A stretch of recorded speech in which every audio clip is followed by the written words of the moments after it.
ഞാൻ എൻ്റെ അമ്മ പറഞ്ഞ പോലെ എല്ലാ ദിവസവും ഒരു മരുന്നുകടയിൽ ജോലി ചെയ്യാൻ തുടങ്ങി. പാർട്ട് ടൈം ആയിട്ട് എല്ലാ ദിവസവും വൈകുന്നേരം ഒരു 4-5 മണി തൊട്ട് 8:30-9 മണി വരെ. അങ്ങനെയാണ് എനിക്ക് കുറച്ച് പണം കിട്ടാൻ തുടങ്ങി. അങ്ങനെയാണ് ഞാൻ എൻ്റെ 8ാം ക്ലാസ്സും 9ാം ക്ലാസ്സും 10ാം ക്ലാസ്സും പഠിച്ചത്. ഞാൻ എപ്പോൾ ഒരു മരുന്നുകടയിൽ പോയിട്ട് ജോലി ചെയ്യാൻ തുടങ്ങിയോ അപ്പോൾ എനിക്ക് ഒരു വിഷയം വളരെ കൃത്യമായിട്ട് മനസ്സിലായി. ഞാൻ നന്നായിട്ട് പഠിച്ചില്ലാണെങ്കിൽ എൻ്റെ ജീവിതം മുഴുവൻ ഈ മരുന്നുകട തന്നെ ആകുമാണ്. ആ പേടിയിലാണ് ഞാൻ ശരിക്കും നന്നായിട്ട് പഠിക്കാൻ തുടങ്ങി. അങ്ങനെയാണ് ഞാൻ 10th ടോപ്പറായിട്ട് മാർക്സ് നേടി, +2 ഞാൻ ടോപ്പറായിട്ട് മാർക്സ് നേടി, എഞ്ചിനീയറിംഗും ടോപ്പറായിട്ട് മാർക്സ് നേടി. എഞ്ചിനീയറിംഗിൽ ടോപ്പറായിട്ട് മാർക്സ് നേടിയ ശേഷം എനിക്കൊരു മൾട്ടിനാഷണൽ കമ്പനിയിൽ ലക്ഷക്കണക്ക് ശമ്പളത്തിൽ ഒരു നല്ല ജോലിയും കിട്ടി. ഡൽഹിയിലായിരുന്നു ആ ജോലി. ഞാൻ വളരെ സന്തോഷത്തോടെ ആ ജോലി ചെയ്യുന്ന സമയത്ത് ദൈവം എനിക്കൊരു പുതിയ റൂംമേറ്റിന് നൽകി. ശരിക്കും പറയുകയാണെങ്കിൽ ഈ പുതിയ റൂംമേറ്റ് കാരണം IAS ആകാൻ താല്പര്യം. ഒരു ദിവസം ഈ റൂംമേറ്റ് എന്നോട് പറഞ്ഞു, കൃഷ്ണ എനിക്ക് IAS ആകാൻ താല്പര്യമെന്ന് പറഞ്ഞു. ഞാൻ അദ്ദേഹത്തിനോട് ചോദിച്ചു, എന്താണ് ഈ IAS? പെട്ടെന്ന് അദ്ദേഹം പറഞ്ഞു, എനിക്ക് ജില്ലാ കളക്ടർ ആവാൻ താല്പര്യമെന്ന് പറഞ്ഞു. ഞാൻ ചോദിച്ചു, എന്താണ് ഈ ജില്ലാ കളക്ടർ? അപ്പോൾ അദ്ദേഹം എന്നോട് പറഞ്ഞു, ജില്ലാ കളക്ടറാണ് ഈ തഹസിൽദാർമാരുടെ മേലധികാരിയാണ് പറഞ്ഞു. അദ്ദേഹമാണ് എന്നെ പഠിപ്പിച്ചു IAS ആയെങ്കിൽ എങ്ങനെ പൊതുജനങ്ങൾക്ക് സേവ ചെയ്യാൻ പറ്റും. അദ്ദേഹമാണ് എന്നെയും ഇൻസ്പയർ ചെയ്തിട്ട് മോട്ടിവേറ്റ് ചെയ്തിട്ട് അദ്ദേഹത്തിൻ്റെ കൂടെ കൊണ്ടുപോയിട്ട് ഒരു കോച്ചിങ് ഇൻസ്റ്റിറ്റ്യൂട്ടിൽ IAS പഠിക്കാൻ വേണ്ടി ജോയിൻ ചെയ്യിച്ചു. ഞാനും അദ്ദേഹവും എല്ലാ ദിവസവും ഈ കോച്ചിങ് ഇൻസ്റ്റിറ്റ്യൂട്ടിൽ പോയിട്ട് വരാൻ തുടങ്ങി, ക്ലാസ്സസ് അറ്റൻഡ് ആക്കാൻ തുടങ്ങി. ഞാൻ എപ്പോൾ ഈ കോച്ചിങ് ഇൻസ്റ്റിറ്റ്യൂട്ടിൽ പോയിട്ട് ക്ലാസ്സസ് അറ്റൻഡ് ചെയ്യാൻ തുടങ്ങിയിട്ടുണ്ടോ എനിക്ക് പതുക്കെ മനസ്സിലായി IAS ഒരു ജോലിയല്ല, ഒരു സേവയാണ്. IAS കിട്ടിയാണെങ്കിൽ അടുത്ത 30-35 വർഷം നമ്മൾ പൊതുജനങ്ങൾക്ക് നല്ല പോലെ സേവ ചെയ്യാൻ പറ്റുമാണ്. ഞാനും വളരെ ആത്മാർത്ഥത്തോടെ ഈ IAS പരീക്ഷയ്ക്ക് വേണ്ടി പ്രിപ്പയർ ആകാൻ തുടങ്ങി. അങ്ങനെയാണ് 1ാം തവണ ഞാൻ IAS എക്സാം എഴുതി. ഞാൻ ഫെയിലായ സമയത്ത് ഞാൻ ചിന്തിച്ചു, എനിക്ക് ജോലി ചെയ്യുന്ന സമയത്ത് നന്നായിട്ട് പഠിക്കാൻ സമയം കിട്ടാതിനാൽ ഞാൻ ഫെയിലായിട്ടുണ്ടായിരിക്കുമെന്ന് ചിന്തിച്ചിട്ടു ഞാൻ എൻ്റെ ജോലി റിസൈൻ ചെയ്തിട്ടു അടുത്ത ഒരു വർഷം മുഴുവൻ IASക്ക് വേണ്ടി പഠിച്ചിട്ടു 2ാം തവണ IAS എക്സാം എഴുതി. 2ാം തവണയും ഞാൻ ഫെയിലായി.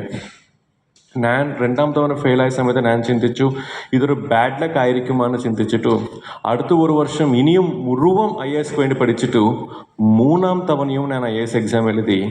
3ാം തവണയും ഞാൻ ഫെയിലായി. പ്രിയമുള്ളവരെ, അങ്ങ് എല്ലാവരും ഒബ്സർവ് ചെയ്യണമെങ്കിൽ എൻ്റെ ജീവിതത്തിൽ 3 വലിയ സക്സസ് ഉണ്ട്. 10ാം ക്ലാസ് വലിയ സക്സസ് ആണ്, +2 വലിയ സക്സസ് ആണ്, എഞ്ചിനീയറിംഗും വലിയ സക്സസ് ആണ്. അതിനുശേഷം ദൈവം എനിക്ക് 3 വലിയ ഫെയിലിയേഴ്സും നൽകി. IAS 1ാം തവണ ഫെയിലായി, 2ാം തവണ ഫെയിലായി, 3ാം തവണയും ഞാൻ ഫെയിലായി. 3 തവണ കണ്ടിന്യൂസ് ആയിട്ട് എനിക്ക് ഫെയിലിയേഴ്സ് എപ്പോൾ വന്നോ എൻ്റെ കോൺഫിഡൻസ് ലെവൽസ് എല്ലാം താഴോട്ട് പോയി, എൻ്റെ മോട്ടിവേഷൻ ലെവൽസ് എല്ലാം താഴോട്ട് പോയി. എനിക്ക് തന്നെ മനസ്സിലാവുന്നില്ല എന്തുകൊണ്ട് ഞാൻ 3 തവണ എക്സാമിൽ ഫെയിലായിട്ടുണ്ട്. ഞാൻ ഏകദേശം ഒരു മാസം സ്വയം അന്വേഷിച്ചു എന്തുകൊണ്ട് ഞാൻ ഈ എക്സാമിൽ ഫെയിലാകുന്നു. പക്ഷെ എനിക്ക് ഒരു കാരണവും മനസ്സിലായില്ല. അതിനുശേഷം ഒരു മാസം എൻ്റെ സുഹൃത്തുക്കളുടെ എല്ലാ വീട്ടിലോട്ട് പോയിട്ടു എൻ്റെ സുഹൃത്തുക്കളോട് അന്വേഷിക്കാൻ തുടങ്ങി. മച്ചാ, നിങ്ങൾക്കറിയാമല്ലേ ഞാൻ IAS എക്സാം എഴുതുന്നു, നിങ്ങൾക്കറിയാമോ ഞാൻ എന്തുകൊണ്ട് ഫെയിലായിട്ടുണ്ടോ അന്വേഷിച്ചു. എൻ്റെ സുഹൃത്തുക്കൾ എല്ലാവരും എന്നോട് പറയും, കൃഷ്ണ നിങ്ങൾ ഇൻ്റലിജൻ്റ് ആണോ, നിങ്ങൾ സ്മാർട്ടാണോ, നിങ്ങൾക്ക് നല്ല മെമ്മറി പവർ ഉണ്ട്, നിങ്ങൾക്ക് നല്ല ക്ലാരിറ്റി ഉണ്ട്. നിങ്ങൾക്കും മനസ്സിലാവുന്നില്ല നിങ്ങൾക്ക് IAS എന്തുകൊണ്ട് കിട്ടാത്തത്. ഏകദേശം ഒരു മാസം സ്വയം അന്വേഷിച്ചു, ഒരു കാരണം മനസ്സിലായില്ല. ഒരു മാസം എൻ്റെ സുഹൃത്തുക്കളോട് അന്വേഷിച്ചു, ഒരു കാരണം മനസ്സിലായില്ല. ഇനി ഞാൻ ഒരു തീരുമാനമെടുത്തു, എനിക്ക് IAS കിട്ടാൻ ബുദ്ധിമുട്ട് തന്നെയാണ്. അങ്ങനെ ഒരു തീരുമാനം എടുത്തിട്ട് ഒരു IT കമ്പനിക്ക് ജോലിക്ക് വേണ്ടി അപ്ലൈ ചെയ്തു. എനിക്കുള്ള നല്ല ക്രെഡൻഷ്യൽസിൻ്റെ കാരണത്തിൽ എനിക്ക് പെട്ടെന്ന് ജോലിയും കിട്ടി. ഈ ജോലി കിട്ടിയ വിവരം ഞാൻ എൻ്റെ സുഹൃത്തുക്കൾ എല്ലാവർക്കും വിളിച്ച് പറഞ്ഞു, മച്ചാ ഇനി ഞാൻ IAS എക്സാം എഴുതാൻ പോകുന്നില്ല, ഞാൻ IT ജോബിലോട്ട് തിരിച്ചു പോകുന്നു ആണ്. ഈ ഒരു വിവരം എൻ്റെ സുഹൃത്തുക്കളിൽ നിന്ന് എൻ്റെ ശത്രുക്കൾക്കും പോയി. അടുത്ത ദിവസം രാവിലെ 3 പേര് എന്നെ കാണാൻ വേണ്ടി വന്നു. എൻ്റെ മുറി വരെ വന്നു, ബെല്ലടിച്ചു, ഞാൻ ഡോർ ഓപ്പൺ ചെയ്തു. ശരിക്കും പറയുകയാണെങ്കിൽ വന്നത് 3 പേരല്ല, 3 ശത്രുക്കളാണ്. വന്നത് എന്നെ കാണാൻ വേണ്ടിയല്ല, എന്നെ പരിഹസിക്കാൻ വേണ്ടിയാണ്. പക്ഷേ ശത്രുക്കളായെങ്കിലും എൻ്റെ മുറി വരെ വന്നല്ലോ, അതിനാൽ ആ 3 പേരിന് അകത്ത് വരാൻ പറഞ്ഞു, ഇരിക്കാൻ പറഞ്ഞു.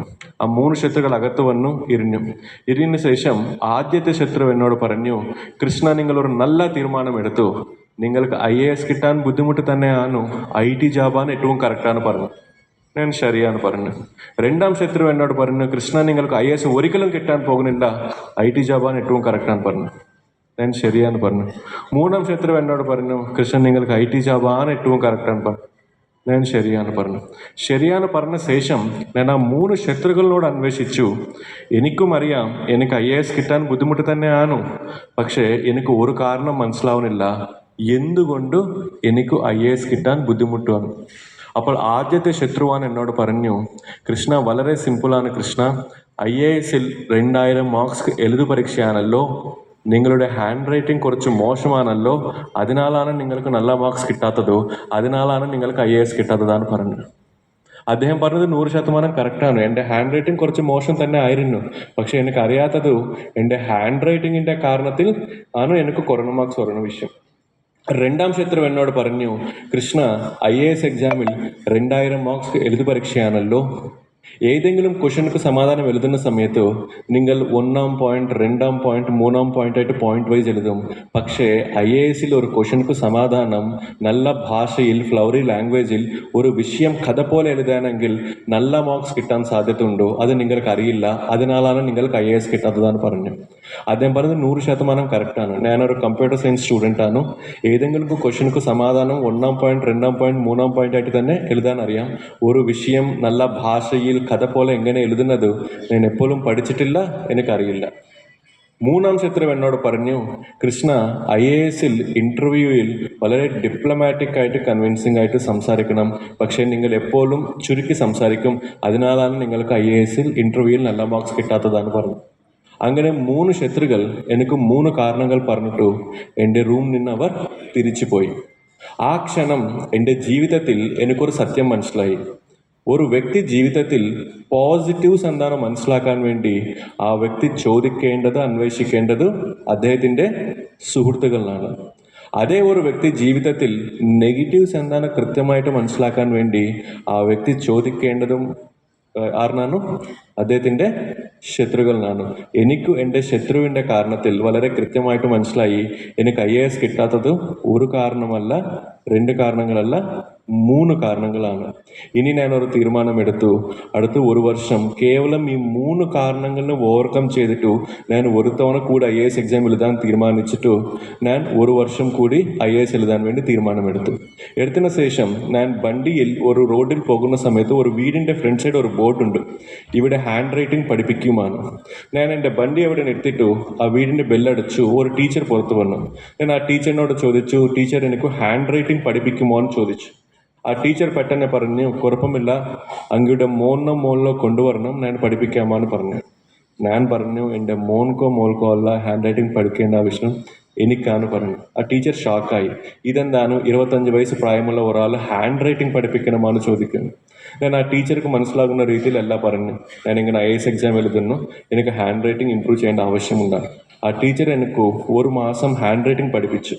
അതിനുശേഷം 1 വർഷം എല്ലാ ദിവസം ഞാൻ 1.5 മണിക്കൂർ തൊട്ട് 2 മണിക്കൂർ കേവലം ഹാൻഡ് റൈറ്റിംഗ് മാത്രമേ പ്രാക്ടീസ് ചെയ്തു.